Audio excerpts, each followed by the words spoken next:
Alright, look, I have no idea why this 100 men versus 1 gorilla thing became a thing. I'm probably just getting old.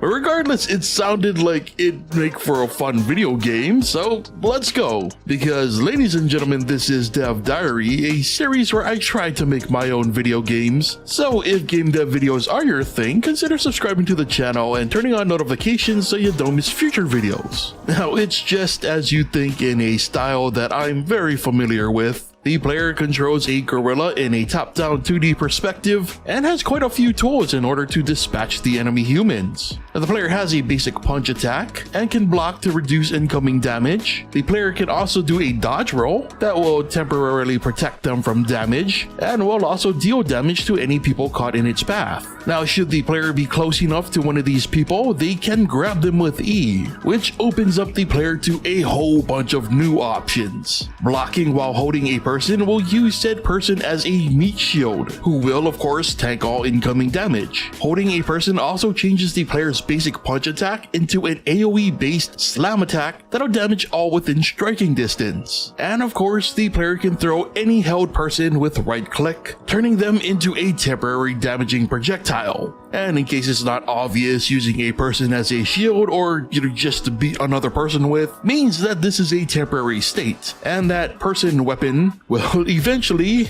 wither from use, if you know what I mean. Simple cause and effect. Just like if you enjoy the content, supporting me on Patreon is the best way to help me keep making it.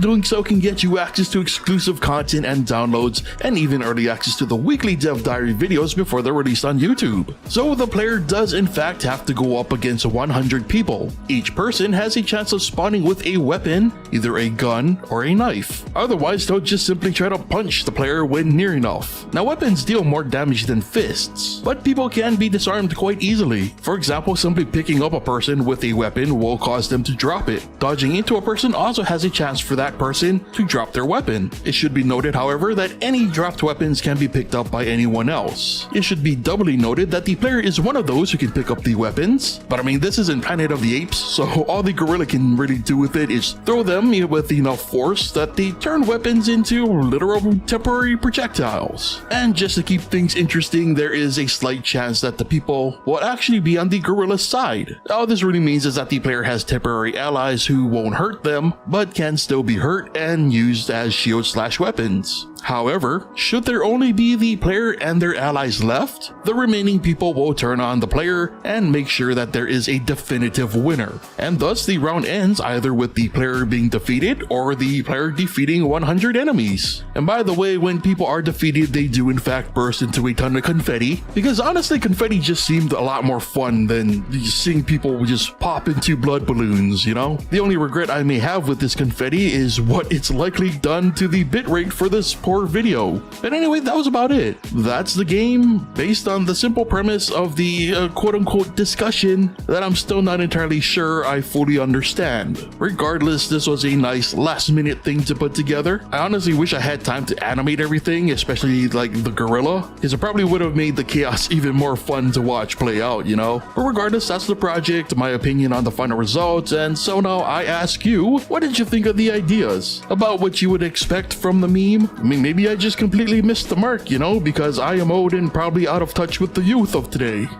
Well, what would you add to make things even crazier or more fun? Be sure to share your thoughts, ideas, whatever's on your mind in the comments. And if you enjoyed today's video, be sure to leave a like. With that said, brings us to the end of today's Dev Diary, so thank you so much for watching, and I'll see you next time.